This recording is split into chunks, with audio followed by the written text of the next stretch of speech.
Magluluto ako ngayon ng aking menu. Magsisinigang ako ng ulo ng salmon. Ito yung binili ko sa palengke. Mga 117 lang to.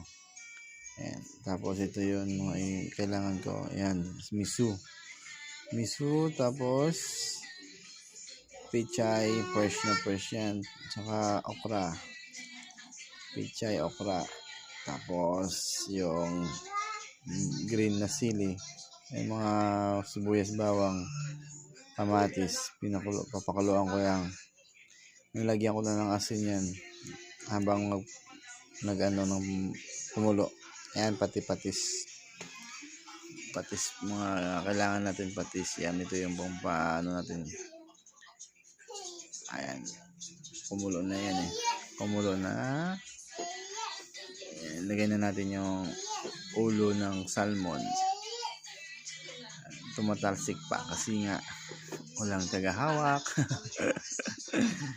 Ayan, sarado na. Ilagay na natin ang miso. Ayan. Kumulo na siya. Ilagay natin miso. Ayan.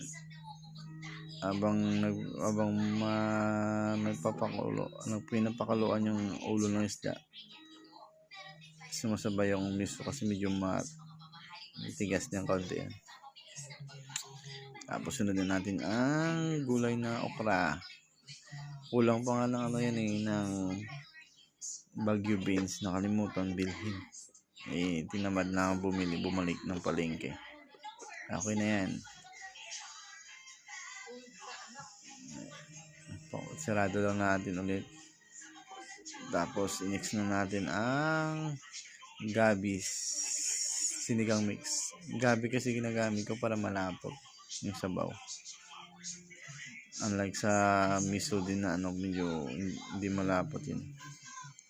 Ubos natin yung isa. Sakto lang.